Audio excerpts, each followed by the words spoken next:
doctor Jesús Reyes Hernández, juez del Tribunal de Enjuiciamiento, Unidad UGA 7 del Poder Judicial de la Ciudad de México en el Reclusorio Sur, con la ponencia Antecedentes de la Investigación.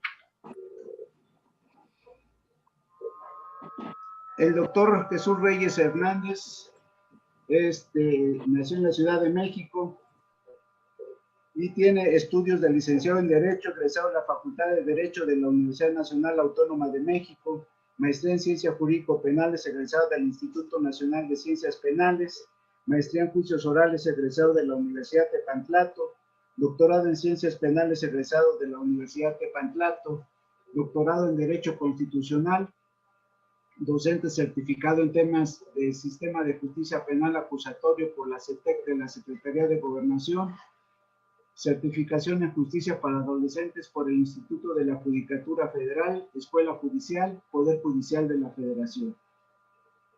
Tiene asistencia a múltiples cursos, diplomados, talleres y conferencias en materias afines a Derecho Penal, Procesal Penal, Derechos Humanos, Sistema Procesal Penal Acusatorio, Amparo, Criminología, Tratados Internacionales, entre otros. En su trayectoria laboral dentro y fuera del Tribunal Superior de Justicia cuenta con las siguientes actividades. Pasante en la carrera en Derecho en la Fundación Mexicana de Reintegración Social, secretario proyectista, secretario de Acuerdos, pasante en la carrera de Derecho, secretario de Acuerdos, secretario proyectista, juez penal en primera instancia, juez 54º en Sistema Procesal Penal Acusatorio en la Ciudad de México, juez 68º del Sistema Procesal Penal Acusatorio en la Ciudad de México, juez 64º del Sistema Penal Acusatorio en la Ciudad de México y actualmente juez 12º del Tribunal de Enjuiciamiento del Sistema Procesal Penal Acusatorio en la Ciudad de México. En su actividad docente, ha impartido cátedra en el Instituto de Estudios Judiciales del Tribunal Superior de Justicia de la Ciudad de México, en la maestría en penal, impartiendo asignaturas de Derecho Procesal Penal y Delitos en particular, en la Universidad de Tepantlato. También como docente en diplomados y maestrías en materia penal en diversas instituciones, como el Instituto Nacional de Desarrollo Jurídico. Conferencista en diplomados impartidos en la División de Educación Continua de la Facultad de Derecho de la UNAM, y también ha participado en diversas publicaciones del Tribunal Superior de Justicia con artículos jurídicos y en la revista de la propia institución. Motivo por el cual damos la bienvenida al doctor Jesús Reyes Hernández. Adelante, doctor. Buenos días.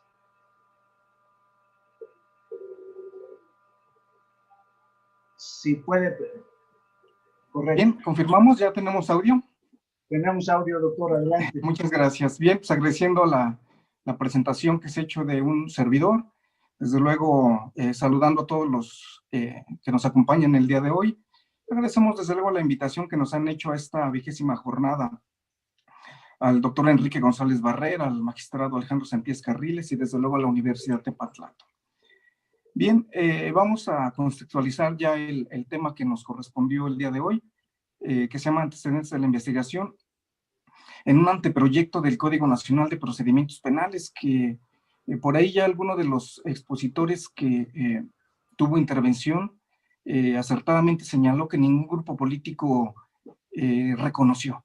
Y bueno, después de escuchar las pláticas que han precedido y desde luego los comentarios que vamos a realizar, pues vamos a encontrar el motivo por el cual no fue reconocido este documento. Bien, por ahí compartí unas diapositivas, únicamente para que le vayamos dando seguimiento a esta plática que vamos a tener. No sé si ya esté ya se visualice para los participantes.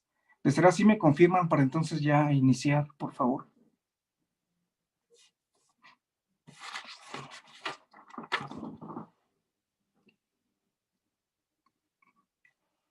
Bien, espero que ya tengan la visualización de las...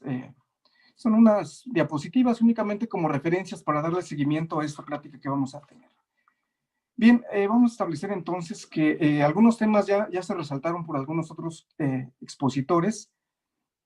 Y se refiere a que en la exposición de motivos del anteproyecto del Código Nacional de Procedimientos Penales que nos ocupa, se ha establecido que no obstante haberse generado una serie de reformas en materia de justicia penal, esto desde luego ocurrió en el año 2008 y se complementó con aquellas reformas en derechos humanos a la Constitución de 2011. Incluyó desde luego la creación del actual Código Nacional de Procedimientos Penales, además de otros dispositivos, de otros ordenamientos que también fueron objeto de reforma. Se dice entonces en esta exposición de motivos que no se han obtenido los resultados esperados y empiezan a señalar una serie de factores que desde luego han incidido en estas fallas. Y estos aspectos los estamos enlistando en los siguientes rubros. Que hay exigencia por parte de la sociedad de que se transformen las estructuras que no han brindado seguridad precisamente a la sociedad y que han impedido que las personas gocen de los derechos que les corresponden. Que existe un desencanto, desde luego, ante estas reformas que prometieron cambiar y mejorar la impartición y procuración de justicia. Que a 3 años, así lo marcan en esta exposición de motivos, de la implementación de este sistema, no ha dado los resultados esperados. Que existe ineficiencia de los sistemas y procedimientos de investigación criminal a cargo del Ministerio Público y la policía sumando. Que existe falta de condiciones para que las víctimas de los delitos puedan denunciar. Y finalmente se establece que se pone de relieve una falla por parte del Estado para garantizar precisamente la seguridad pública. Así, de esta manera, se dice que atendiendo a esas consideraciones y a las estadísticas de diversos institutos, los cuales destacan, entre otros, la Encuesta Nacional de Victimización y Percepción sobre Seguridad Pública de 2017, y estas se pronuncian respecto a la cifra negra. Sería una diapositiva más, ya vamos un poquito más avanzados. El otro instituto del que toman información es el Censo Nacional de Procuración de Justicia Estatal, y de este se resalta que no existe un acceso pronto y efectivo a la justicia.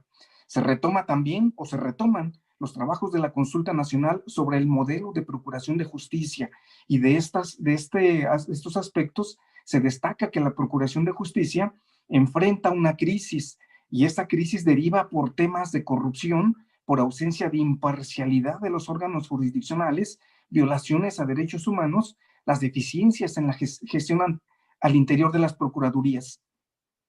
Y se retoman también los resultados del Índice Global de Impunidad en México 2008, y de estos resultados se destaca desde luego la ineficiencia y la ineficacia institucional, sobre todo en el ámbito de las procuradurías. Bien, y sobre esa base se dice entonces por organizaciones jurídicas y expertos en el tema, que ahí enlistan algunos de ellos, repito, en esta exposición de motivos, que el sistema penal no ha dado los resultados que se esperaban. Esto ahora ya dicen que a casi 6 años de entrada en vigor. Que se han levantado voces críticas, desde luego, decretando el fracaso de dicho sistema, y que otras voces menos radicales solamente hablan de un colapso del sistema. Algunos hacen referencia al peligro de que se vicie este sistema con prácticas propias del modelo procesal anterior. Bien, así las críticas se enfocan en los siguientes aspectos: la deficiente capacitación de los operadores jurídicos del sistema, y en este rubro desde luego entran las policías preventivas o investigadoras, los peritos, agentes del Ministerio Público y desde luego los jueces y los magistrados. Se establece también, o las críticas se han enfocado, en la insuficiente educación de los abogados postulantes y estudiantes de las carreras de derecho, que no se ha actualizado los sistemas de impartición educativos, y no se ha actualizado o no se ha capacitado a los abogados postulantes, que desde luego son ajenos a las instituciones de procuración y administración de justicia. Se destaca también la ineficiente realización de los procedimientos policiales y ministeriales para investigar los delitos e integrar las carpetas de investigación. Y finalmente se dice que el sistema de impartición y procuración de justicia no encuentra un respaldo en una política criminal y de prevención del delito. Bien, las diapositivas van un poquito atrasadas, ya vamos un poquito más adelante. Es una más, si quiere avanzar. Una más, por favor. Bien, ahí sería. Se denota, entonces se dice que lo que hemos destacado anteriormente denotan la falla del sistema de impartición y procuración de justicia, pues a pesar de tener un código nacional, no se ha logrado con los siguientes objetivos. El primero de ellos es que no se ha cumplido con la exigencia de la sociedad de contar con un instrumento jurídico que permita preservar las garantías constitucionales de las víctimas e imputados a través del proceso de justicia penal. Se dice que tampoco se ha logrado permitir la impartición de justicia de manera pronta y expedita. Tampoco se ha logrado disminuir la impunidad. Desde luego tampoco se ha logrado fortalecer la confianza ciudadana en las instituciones.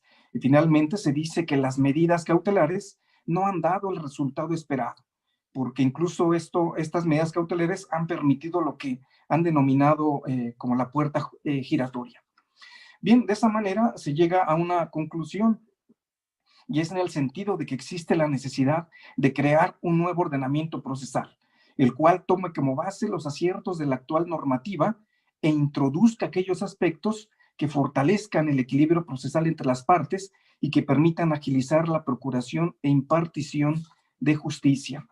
Se establece que para lograr lo anterior, se proponen una serie de directrices que rigen o que deben regir al nuevo sistema de justicia penal bajo un esquema que retome los siguientes aspectos.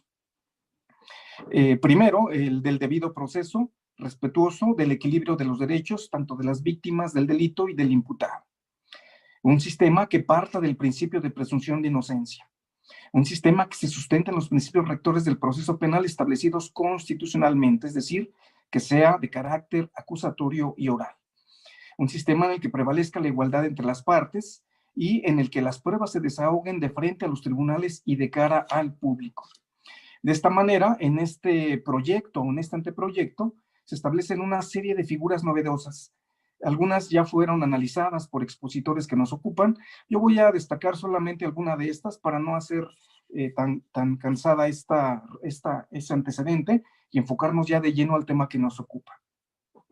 Bien, se proponen las siguientes figuras que denominan novedosas en ese anteproyecto.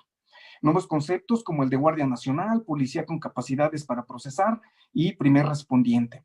Principios innovadores, así los denominan, como lo es el de imparcialidad e independencia judicial, fundamentación y motivación, prohibición de comunicación ex parte, principio de prontitud y expeditez de la justicia. Estos principios, desde luego, no tienen de innovadores o de novedosos nada. Sabemos que estos ya existían, incluso el juez Cristóbal Urrutia pues, nos acaba de explicar el relativo al de la imparcialidad e independencia judicial de manera muy clara.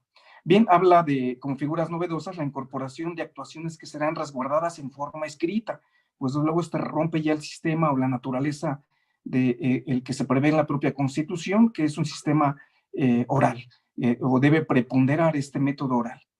Bien, se establecen mayores disposiciones respecto a los intérpretes y traductores para víctimas e imputados. Derechos fundamentales que se encuentran ya debidamente regulados a nivel constitucional y a nivel adjetivo penal.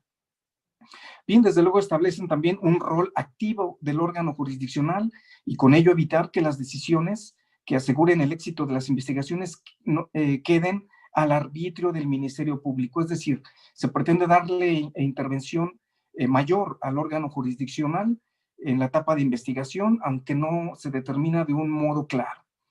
Bien, se establece la función obligatoria del juez de imponer alguna de las medidas cautelares.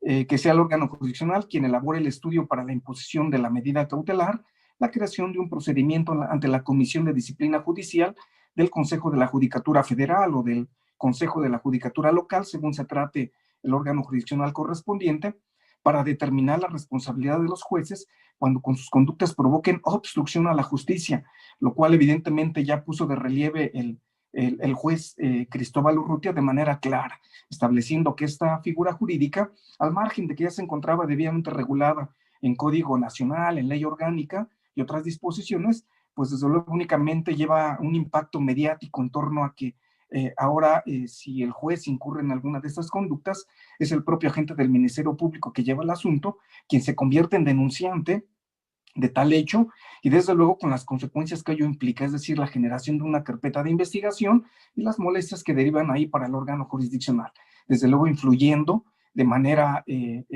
objetiva y subjetiva en el ánimo del órgano jurisdiccional. No era necesario esta regulación, sin embargo, ahí quedó plasmada en este anteproyecto, pues que tiene pocas características de ser democrático. Bien, otros aspectos que se retoman son las providencias especiales para el caso de que el imputado maneje fondos públicos, sea miembro de las Fuerzas Armadas o preste algún servicio público. Se incluye como medida cautelar más al arraigo para cualquier otro delito. Esta figura jurídica que, si bien aquí se anuncia como medida cautelar, sin embargo, ya en su regulación advertimos que la incorporan, pero como un acto de investigación, pues desde luego no le corresponde tal calidad y trastocan su esencia, además del unicero que resulta la regulación de dicha figura jurídica.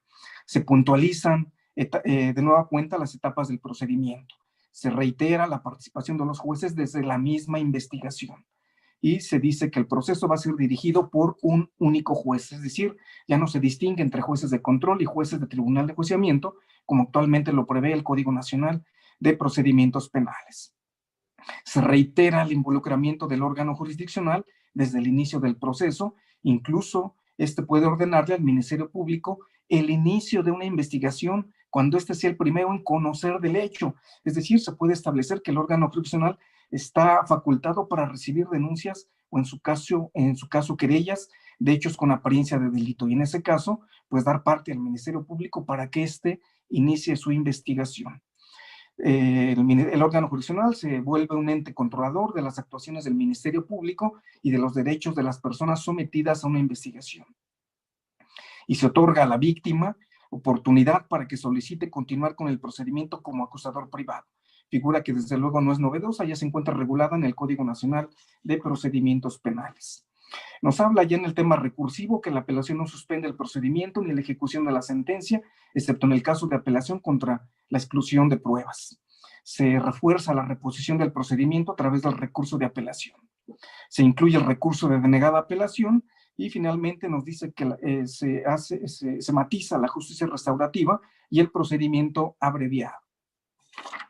Bien, de esta forma se afirma entonces que la propuesta del código contribuirá al acceso a la justicia, a la aplicación del derecho y a la resolución del conflicto que surja con motivo de la comisión del delito. Bien, estos son básicamente los motivos que llevan a quienes crearon este anteproyecto, porque repito, ningún grupo político finalmente se lo adjudicó. Se establece que entonces podemos enmarcarlos en tres grandes rubros. El primero de ellos es que hay deficiencia en la capacitación de los operadores jurídicos del sistema. Y cuando hablamos de operadores jurídicos, son todos los que están involucrados en el mismo. Que hay deficiencia en la realización de los procedimientos policiales y ministeriales para investigar los delitos e integrar de manera adecuada las carpetas de investigación. Este es el motivo, el rubro que mayormente se pone de manifiesto en dicha exposición de motivos. Y desde luego, uno más, que el sistema de impartición y procuración de justicia se ha ralentizado. Es decir, que se han aletargado los procesos y la idea de estas modificaciones pues es darle celeridad, es darle fluidez en aras de que se pronuncien los respectivos fallos de manera más pronta. Bien, con ello concluyen que el anterior ha incidido en que se ha generado impunidad, que no se ha proporcionado la seguridad jurídica que reclama la sociedad. Bien, a estos aspectos que hemos destacado, pues surgen inicialmente dos cuestionamientos. Ahí vamos un poquito atrasados en las diapositivas, a ver si las podemos actualizar. Sería una más, a ver si estamos, ahí está. Bien, muchas gracias. Bien, la primera interrogante que surgiría de esos planteamientos que acabamos de efectuar es primero determinar si el tiempo que tiene de implementado el sistema acusatorio penal en México es suficiente para poder realizar una valoración de manera tal que nos lleve a concluir que es necesario otro ordenamiento adjetivo con nuevas directrices. Un segundo cuestionamiento es en torno a que si los lineamientos que se establecen en este anteproyecto son los adecuados para poder subsanar los factores que se establecieron como motivos para su creación. La respuesta al primer cuestionamiento estimo que sería en sentido negativo. Y esto es por lo siguiente. Es claro que solo han transcurrido en promedio 4 años de la implementación de este sistema, tomando como partida que por decreto publicado en el Diario Oficial de la Federación el 18 de junio del año 2018, se reformaron diversos artículos de la Constitución que dieron origen al sistema de justicia penal de corte, acusatorio y oral. Y para concretar lo anterior, se crearon diversos ordenamientos, entre ellos el Código Nacional de Procedimientos Penales.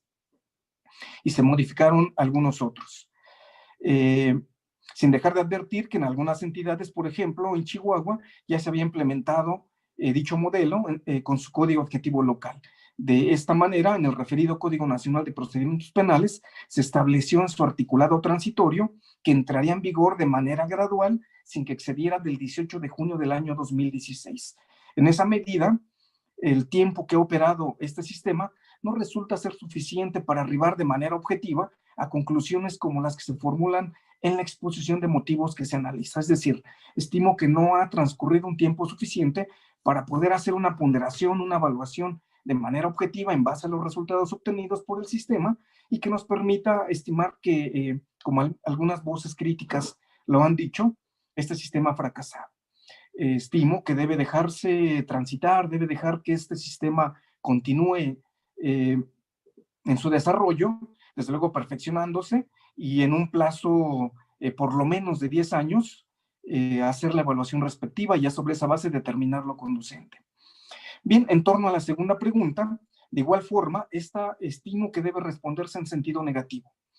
En la medida en que las directrices que se establecen en el anteproyecto que ya dimos cuenta, no dan respuesta a ninguna de las circunstancias que se resaltaron para su justificación, pues si realmente es la deficiencia en la capacitación de los operadores jurídicos del sistema y la deficiencia en la realización de los procedimientos policiales y ministeriales para investigar los delitos e integrar de manera adecuada las carpetas de investigación, desde luego no habría necesidad de generar un nuevo ordenamiento adjetivo, sino buscar los mecanismos para capacitar a dichos operadores jurídicos. Pero lejos de ello, se propone este anteproyecto con una serie de contenidos que trastocan seriamente las características del proceso penal, es decir, sus características de ser acusatorio y oral, así como los principios que lo matizan, el de publicidad, el de contradicción, concentración, continuidad e inmediación, de acuerdo a lo que marca el artículo 20 constitucional en su apartado A. Bien, entonces cabría una tercera interrogante, y con esta pues ya damos paso al tema que nos ocupa, y esta sería en el sentido siguiente. ¿Será que en lugar de generar capacitación a los operadores del sistema, principalmente al Ministerio Público y a las policías, se propicien las condiciones para allanarse a su función a través de ese, para allanarle su función a través de ese anteproyecto, aun cuando con ello se quebrante la esencia del sistema acusatorio? Y bien, para dar respuesta a ello, pues habremos de recordar una de las primordiales características del sistema acusatorio, si no es que la fundamental, y que es propia de los estados democráticos de derecho, que es la separación de funciones. Y esta, desde luego, la vamos a advertir en los siguientes aspectos. Desde luego debemos contar con un órgano acusador o sustentador de la acción penal. El órgano de defensa, que en este caso se va a integrar por el binomio imputado y defensor. Y finalmente, el juez o tribunal, que es la instancia llamada a dirimir o a decidir la controversia ante él planteada. Bien, cada uno, desde luego, va a desarrollar una función, va a desarrollar actividades y roles distintos e independientes entre sí. Y con ello, desde luego, se va a garantizar ese equilibrio procesal a través de la contradicción y, desde luego, ante un juez imparcial. Sin embargo, en la medida en que estos actores, principalmente el juez o el órgano jurisdiccional, incida en la función, actividad o rol de cualquiera de los otros, va a mermar ese matiz de acusatorio y empieza a erigirse o a dar lugar a un sistema inquisitivo propios de estados autoritarios, lo cual vamos a ver ocurre con este anteproyecto que es materia de análisis. Bien, de esta manera, de un sistema acusatorio como el que actualmente contamos, se desprenden premisas fundamentales, tales como las que podemos advertir en la ilustración que tenemos a la vista. La primera de ellas, desde luego, se refiere a la separación de funciones, y esta consiste básicamente en que los jueces no pueden incidir de oficio, no pueden iniciar de oficio un proceso pues el titular de la acción penal es el fiscal o el Ministerio Público. Tampoco pueden incurrir o pueden inmersar en las actividades que le corresponden al Ministerio Público ni al órgano de la defensa. Desde luego también se desprende la premisa relativa a que la carga de la prueba le corresponde a la parte acusadora, el principio de contradicción entre las partes adversas, el principio de preclusión. Este implica reducir al máximo los sistemas recursivos en cuestiones incidentales, el principio de inmediación, el cual se refiere a que los actos procesales deben verificarse en presencia del juez, y desde luego este principio de inmediación se advierte en tres vertientes: la vertiente alegatoria, la vertiente probatoria y la vertiente decisoria. Y ninguna de ellas puede ser conferida, puede ser trasladada a ningún otro funcionario, le corresponde exclusivamente al órgano jurisdiccional. Y desde luego los principios de concentración, continuidad y publicidad. Bien, precisando lo anterior, y en torno al tema que nos ocupa o que nos correspondió analizar, relativo a los antecedentes de la investigación, deberán ser valorados por el juez en la sentencia. Se precisa que tiene que ver principalmente con las premisas que hemos destacado anteriormente, concretamente la C y la E, es decir, con el principio de contradicción entre las partes adversas y el principio de inmediación en las vertientes que ya señalamos. Bien, y a fin de verificar, desde luego, si se trastocan de sobremanera tales premisas, con esta propuesta debemos partir del concepto de antecedente de investigación, y por este se entiende, de acuerdo a lo que establece el propio Código Nacional de Procedimientos Penales, nos da este concepto en el artículo 260. Ahí lo transcribí en la parte que interesa. Vamos a ver en las diapositivas que hay transcripción de algunos artículos. Estimé que era necesario hacer la transcripción de ellos para darle seguimiento a la idea que pretendo aterrizar. Bien, entonces, por lo que hace este concepto, este dispositivo nos dice que es todo registro incorporado en la carpeta de investigación que sirve de sustento para aportar datos de prueba. Y este concepto se establece de manera similar en el anteproyecto que nos ocupa, y se halla, este concepto, en el artículo 379. Entonces, en cuanto a ello, no tenemos cambio alguno. Bien, de esta manera, distinguiéndolo, o lo debemos distinguir de lo que se ha definido como dato de prueba, medio de prueba, o elementos de prueba y prueba. De igual manera, esto lo obtenemos, estos conceptos nos los da la propia ley, Código Nacional de Procedimientos Penales, y similar regulación la retomó este anteproyecto que nos ocupa. Así, de manera esencial, el dato de prueba lo podemos, ya nos adelantamos una, hay que regresar a la anterior. El dato de prueba nos dice que, o se estima que es la referencia al contenido de un determinado medio de convicción aún no desahogado ante el órgano jurisdiccional, que se advierta idóneo y pertinente para establecer razonablemente la existencia de un hecho delictivo y la probable participación del imputado.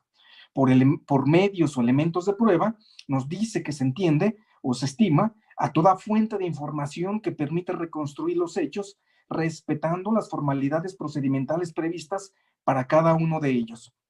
Y finalmente, el prueba nos dice que es todo conocimiento cierto probable sobre un hecho que, ingresando al proceso como medio de prueba en una audiencia y desahogada bajo los principios de inmediación y contradicción, sirve al tribunal de enjuiciamiento como elemento de juicio para llegar a una conclusión cierta sobre los hechos materia de la acusación.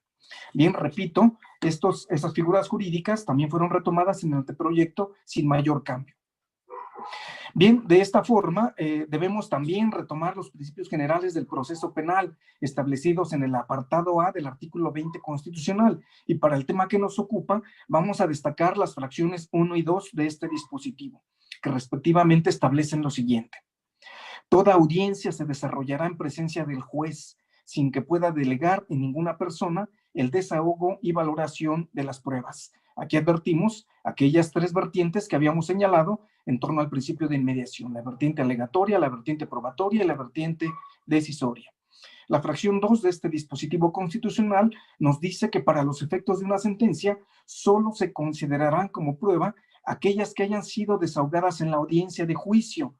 Es decir, nos da una regla general de que la única prueba que puede tomarse en cuenta para efectos de emitir una sentencia es la que se produce en juicio. Sin embargo, también permite algunas excepciones. Y en la parte que sigue nos dice que la ley va a establecer las mismas. Y desde luego también nos habla de la prueba anticipada, porque recordemos que por la naturaleza de esta también se lleva a cabo no ante la presencia del juez o tribunal de enjuiciamiento, sino ante el juez de control. Por tanto, también implica una excepción al principio de inmediación. Y estas excepciones, desde luego, se permiten a nivel constitucional y se encuentran reflejadas en el Código Nacional de Procedimientos Penales con ciertas limitantes. Bien, de lo anterior, y sobre todo, en base al contenido de la segunda fracción que hemos destacado, se desprende lo siguiente: la regla general en torno a la prueba que puede ser tomada en cuenta para efectos de la sentencia, que es únicamente la desahogada en juicio. Es decir, esta es la regla general, pero como toda regla tiene sus excepciones y la marca la misma fracción. La excepción a la regla en el punto 2, que desde luego se debe establecer en la ley. Enseguida vamos a analizar cuáles son esos supuestos. Y como un tercer aspecto, la prueba anticipada, también como excepción a la regla ya señalada. Bien, así las cosas, en el Código Nacional de Procedimientos Penales se regula lo anterior en los siguientes términos. Bien, voy un poquito rápido por razones del tiempo. Quiero respetar el tiempo de los demás expositores. Desde luego, si al final de la exposición cabe la opción de preguntas y respuestas, pues quedo a la orden. Y si no, pues dejaré un correo por ahí a disposición de a quien le interese para cualquier duda o aclaración. Bien, entonces, en cuanto al inciso A, que es la regla general, el Código Nacional dispone de una serie de artículos. Ahí los tenemos en la gráfica. El artículo 259, en sus párrafos 3º y 4º, que nos dice que los antecedentes de la investigación recabados con anterioridad al juicio carecen de valor probatorio para fundar la sentencia definitiva. Y vuelve a señalar que, salvo las excepciones expresas previstas por este código y en la legislación aplicable. Cuando habla de legislación aplicable, recordemos que hay otros ordenamientos. Por citar un ejemplo únicamente, la Ley General para prevenir y sancionar los delitos en materia de trata de personas habla de algunos supuestos en que se puede incorporar por lectura registros de investigación. Bien, el párrafo segundo nos dice que para efectos del dictado de la sentencia definitiva solo serán valoradas aquellas pruebas que hayan sido desahogadas en la audiencia de juicio, y vuelve a retomar el tema de las excepciones. El artículo 358 reitera esta situación cuando indica que la prueba que hubiere de servir de base a la sentencia deberá desahogarse durante la audiencia de debate o juicio, salvo las excepciones expresamente previstas en el Código. El artículo 385 nos dice que no podrán incorporar o invocar como medios de prueba, ni dar lectura durante el debate a los registros y demás documentos que den cuenta de actuaciones realizadas por la policía o el Ministerio Público en la investigación, con excepción de los supuestos expresamente previstos en este código. Es decir, estos dispositivos nos regulan la regla general.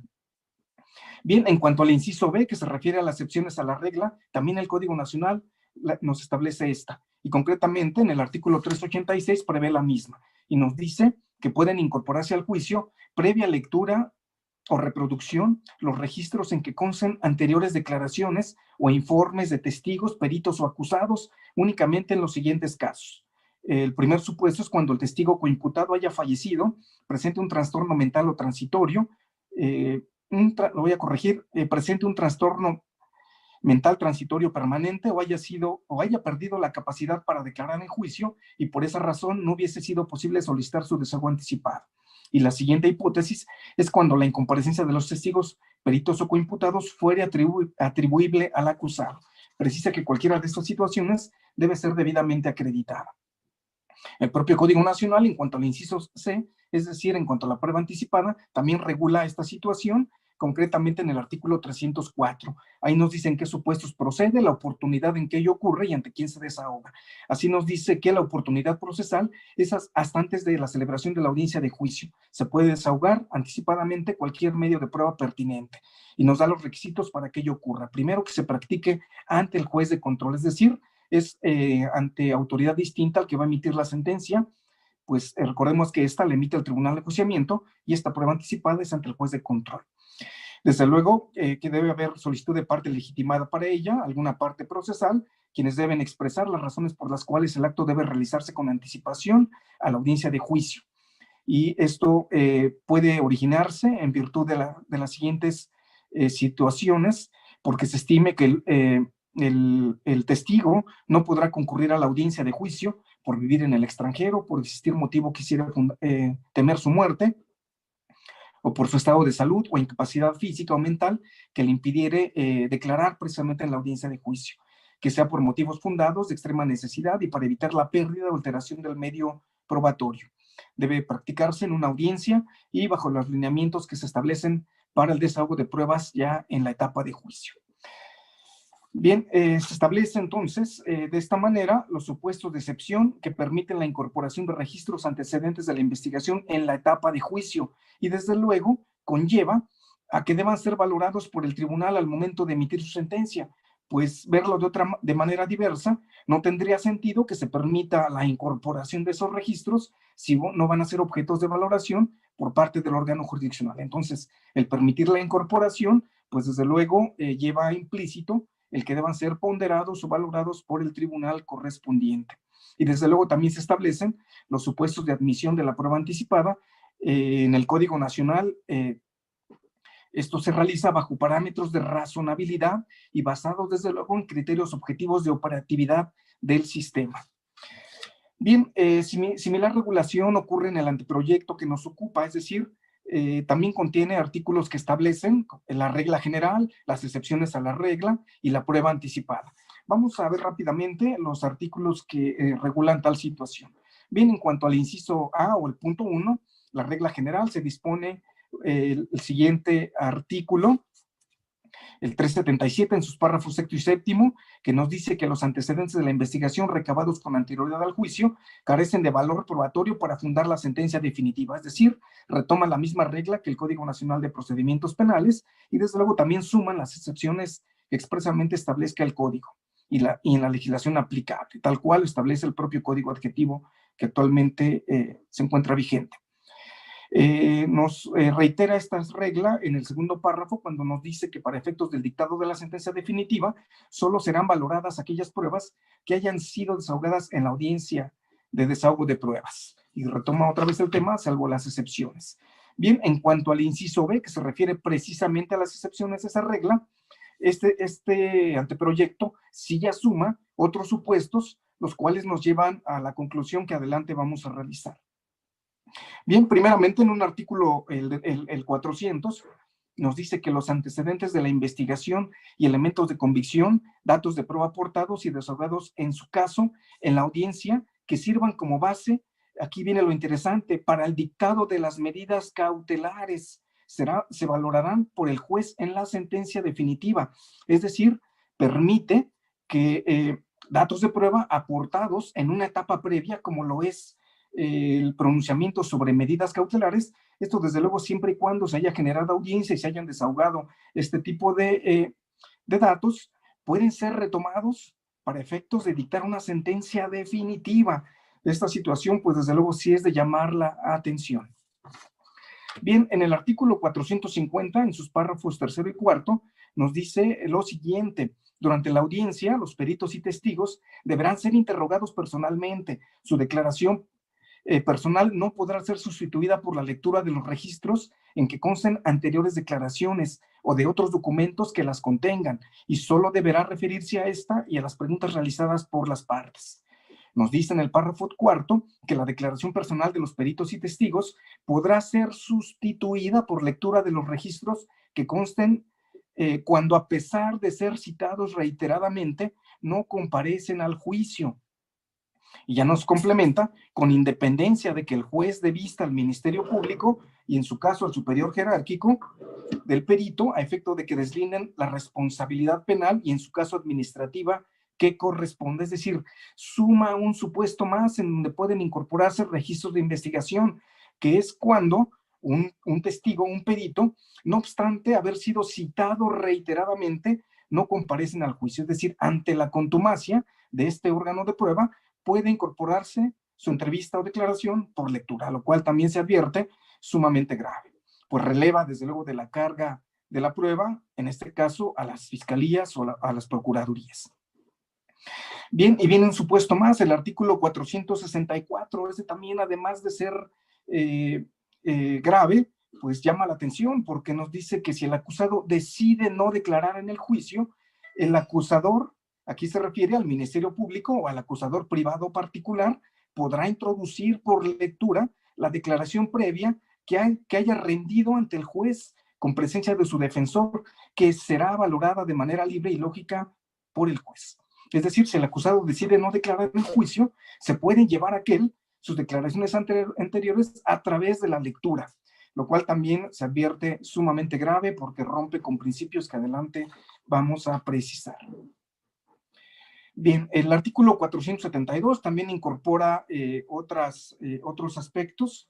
Nos dice que podrán precisamente incorporarse al juicio, previa lectura o reproducción, los registros en que consten anteriores declaraciones, informes de testigos, peritos o acusados en los siguientes casos. El testigo coimputado no asiste al juicio, y aquí son otros supuestos que establece el Código Nacional de Procedimientos Penales. Por amenaza o alguna otra coacción para no asistir, esté secuestrado, esté desaparecido, imposibilitado de asistir por causas de fuerza mayor, haya fallecido, presente un trastorno mental transitorio permanente o haya perdido la capacidad para declarar en juicio y por esa razón no hubiera sido posible solicitar su desahogo anticipado. En una fracción más nos dice que cuando la incomparecencia de los testigos o peritos, testigos, peritos o coimputados, fuere atribuible al acusado o a personas vinculadas a esta. Suma este último aspecto de que esa incomparecencia obedezca a circunstancias que deriven de personas vinculadas al propio acusado. En la fracción 3, estas hipótesis las viene a sumar también como causas para que puedan incorporarse en juicio registros de investigación. Cuando habiéndose agotado todas las diligencias para localizar al testigo, perito o coimputados, se ignore el paradero del mismo, sin perjuicio de las responsabilidades que de ahí deriven. Entonces vemos que suma una serie de factores que pueden incidir en la incorporación de registros de investigación. Bien, en cuanto al inciso C, si quieren avanzar la siguiente diapositiva, muchas gracias, que se refiere a la prueba anticipada, también regula esta figura jurídica el anteproyecto que nos ocupa.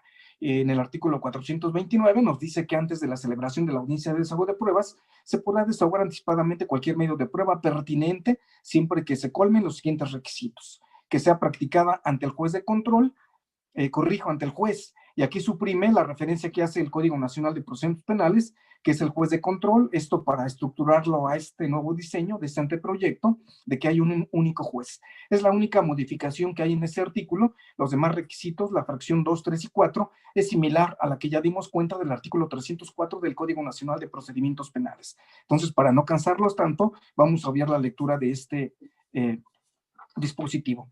Bien, de esta manera, de este comparativo se puede advertir que en cuanto a la regla general de que solo la prueba desahogada en juicio es la que se considera para la sentencia y por ello la prohibición de incorporación de antecedentes de investigación en la etapa de juicio, se aprecian regulaciones similares en ambos ordenamientos.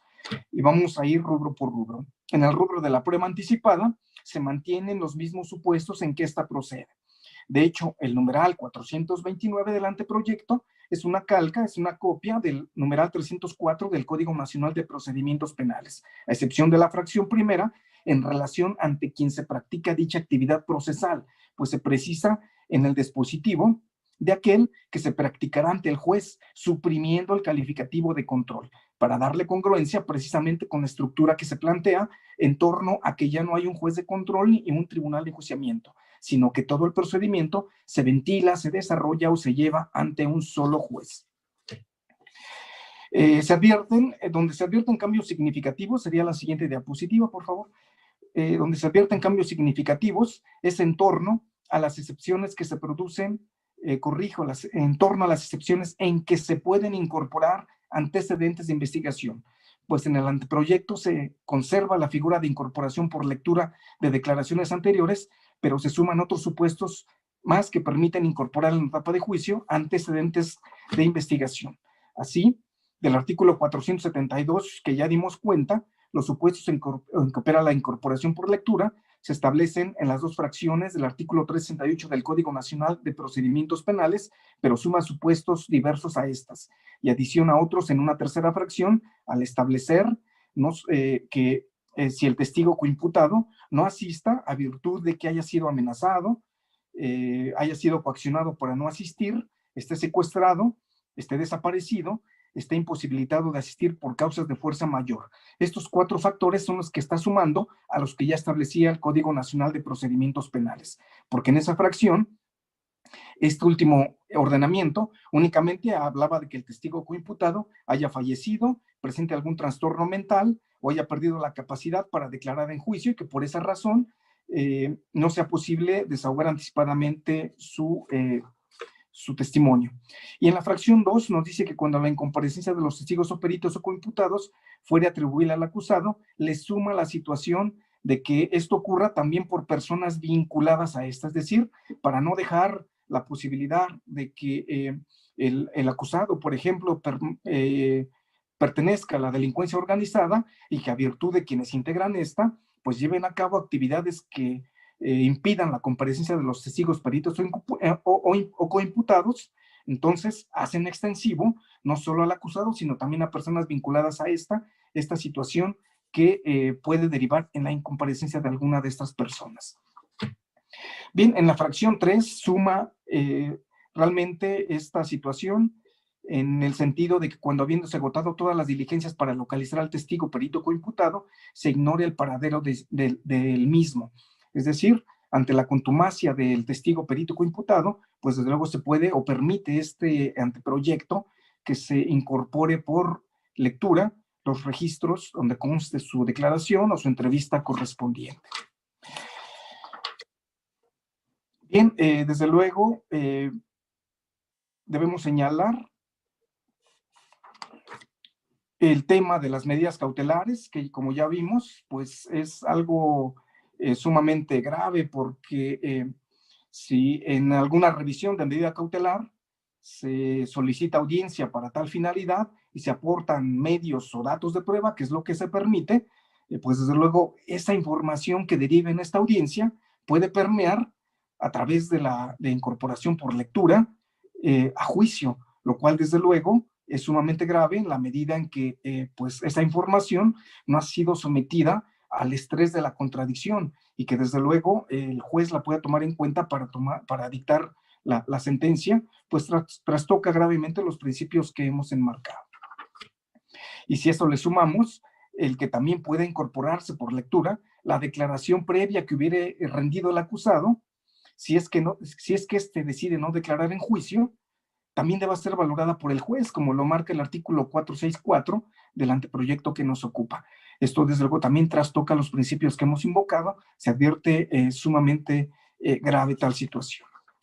Bien, así podemos entonces establecer que con la suma de todos los factores que se establecen en el anteproyecto y a virtud de los cuales se pueden incorporar a juicio antecedentes de la investigación, se trastocan seriamente los principios de inmediación y contradicción. Esto porque, por una parte, no permite al juez recibir de manera directa la información que produce el medio de prueba y con ello tampoco evaluar el lenguaje corporal de este. Ya hace un momento también escuchamos al juez Cristóbal que nos habló de manera muy concreta de la psicología del testigo, lo cual tiene que ver mucho con ese principio de inmediación. Y estas situaciones, desde luego, reducen la posibilidad de que se realice una valoración objetiva de ese medio de prueba al no estar sometido precisamente a la contradicción vía interrogatorio y contrainterrogatorio al que tienen derecho las partes procesales. Bien, por otra parte, estas situaciones pues también dejan en estado de indefensión al acusado, pues no se le permite confrontar e interrogar a aquellas personas que han declarado en su contra. Esto por el simple hecho de que se ignore su paradero o bien hayan sido citados reiteradamente y no comparezcan a juicio. Esta circunstancia puede generar escenarios peligrosos, como pudiera ser que no se localice a ninguna persona que haya declarado o rendido entrevista ante el Ministerio Público y no obstante esta situación se puedan considerar esos antecedentes en el juicio y desde luego en base a ellos dictar sentencia, lo cual desde luego resulta inadmisible en la medida en que las diligencias efectuadas por el Ministerio Público no pueden trasladarse de forma automática al juicio y que deban ser valoradas. Verlo de esta manera, pues se atenta desde luego contra el debido proceso, la presunción de inocencia, la defensa adecuada, el principio de contradicción y el principio de inmediación. Bien, y si a todo esto nosotros le sumamos una serie de circunstancias que el anteproyecto establece como contenidos, podríamos establecer que atenta además contra la esencia de un sistema acusatorio, como lo es la separación de funciones, la carga de la prueba a la parte acusadora y la contradicción entre las partes adversas. Pues vamos a destacar solo algunos puntos de manera muy concreta, porque es claro que algunos otros expositores ya han hablado de ellos y algunos van a platicar de estos. No quiero entrar en el tema de estos, al fondo de estos temas.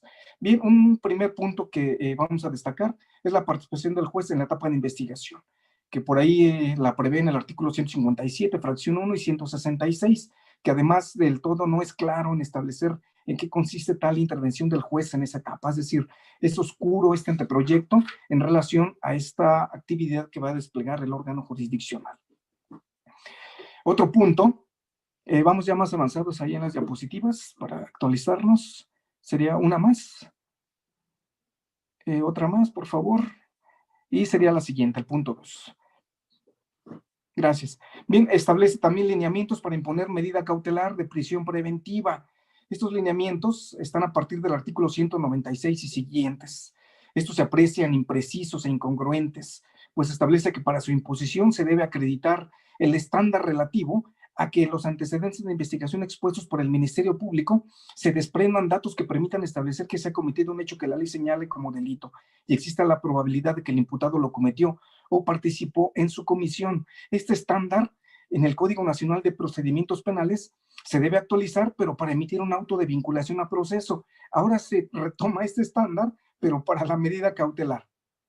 Pero bueno, no obstante ello, lo más grave es que no precisa si es tanto para la prisión preventiva justificada como para la oficiosa, resultando además cuestionable, aun cuando solo sea aplicable para la justificada, porque no se explicaría para la oficiosa, porque pues desde luego esta ni siquiera es necesario abrir debate, se impone cuando el delito que se trate es establecido en el catálogo correspondiente. Y en caso de que fuera para la justificada, solo tendría que actualizarse la necesidad de cautela, es decir, que resulte necesario para su imposición por existir un riesgo de sustracción del imputado, peligro de obstaculización del desarrollo de la investigación o riesgo para la víctima o ofendido, testigos o bien para la comunidad. Eso es suficiente para imponer una medida cautelar, incluida la prisión preventiva justificada. Aquel estándar que ya indicamos, pues desde luego no encuentra justificación alguna.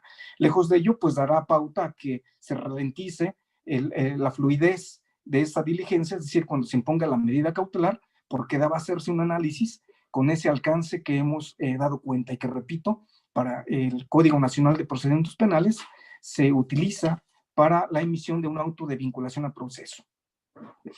Bien, un punto más, nos dice que la imputación realizada por el Ministerio Público ahora se traduce en la plataforma sobre la cual deben plantearse tanto las salidas alternas como las formas de terminación anticipadas del proceso. Lo anterior derivado de que se suprime la figura del auto de vinculación a proceso.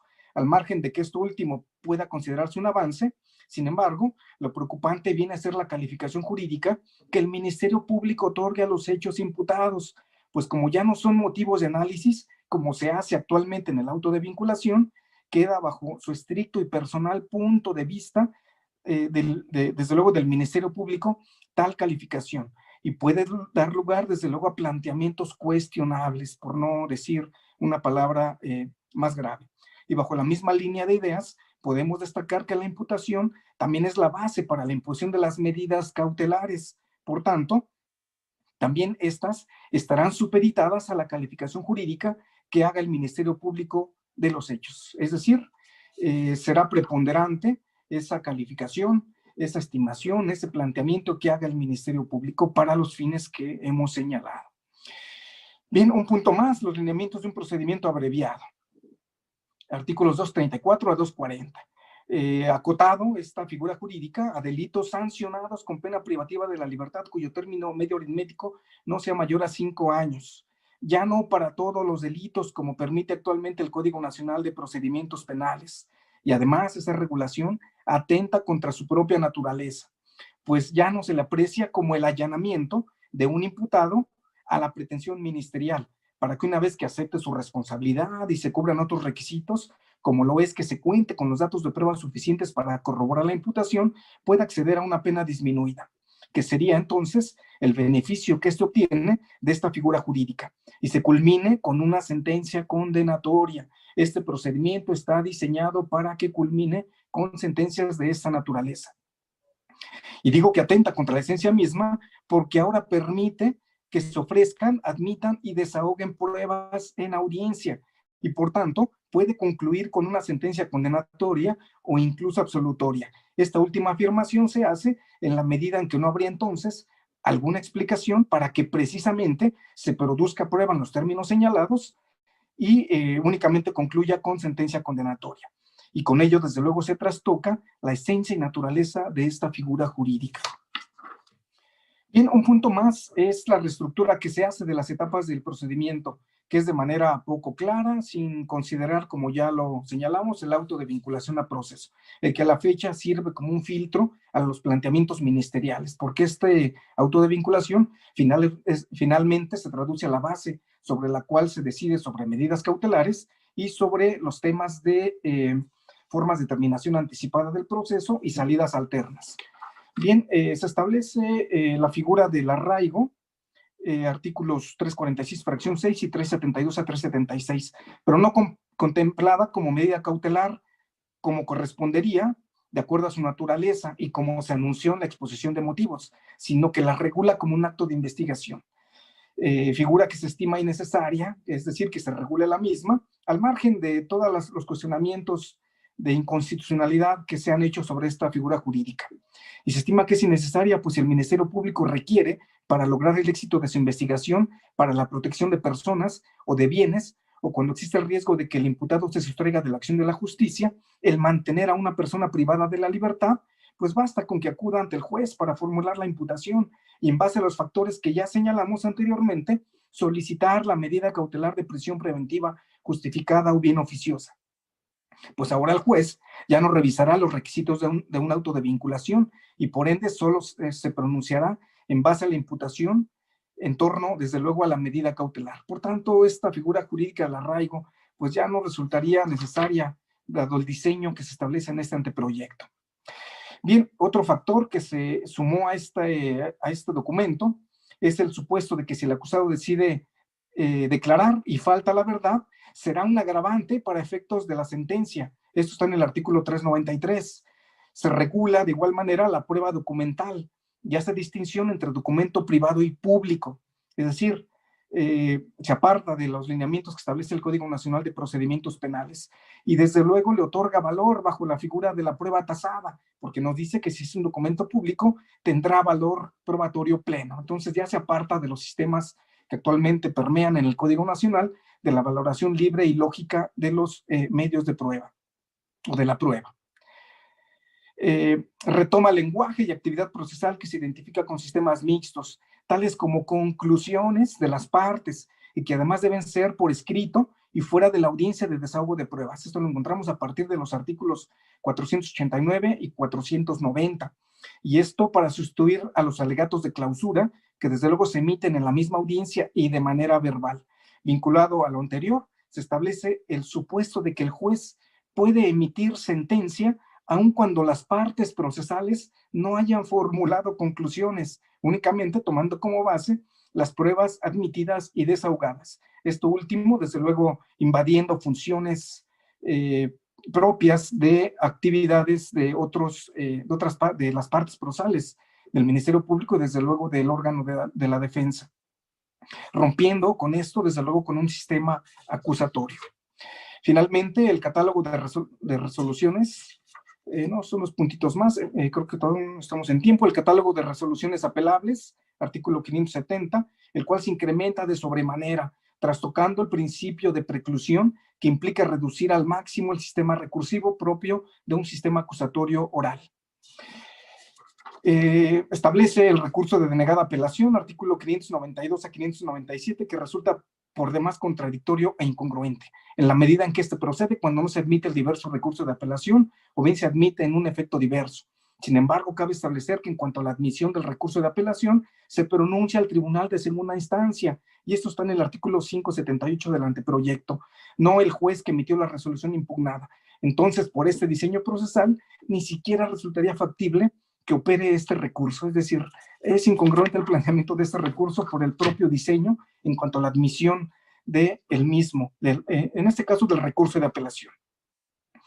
Bien, de esta manera ya podríamos responder ese tercer cuestionamiento que hicimos, en el sentido de que será que en lugar de generar capacitación a los operadores del sistema, principalmente al Ministerio Público y a las policías, se propician las condiciones para allanarle su función a través de ese anteproyecto, y aun cuando con ello se quebrante la esencia del sistema acusatorio.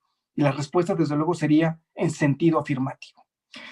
Y desde luego, esto explica el por qué este anteproyecto no fue reconocido por algún grupo político, como por ahí algún expositor también lo marcó. Es un documento huérfano, porque pues desde luego no tiene madera para poder permear como, cobre vida como un código como tal. En ese sentido, con esto yo culmino mi participación, espero haber colmado las expectativas, y desde luego reiterando el agradecimiento por la invitación, y quedo a las órdenes de ustedes en el correo electrónico, todo con bajas, Jesús Reyes Hernández 8@yahoo.com.mx. Muchas gracias, que tengan todos excelente día.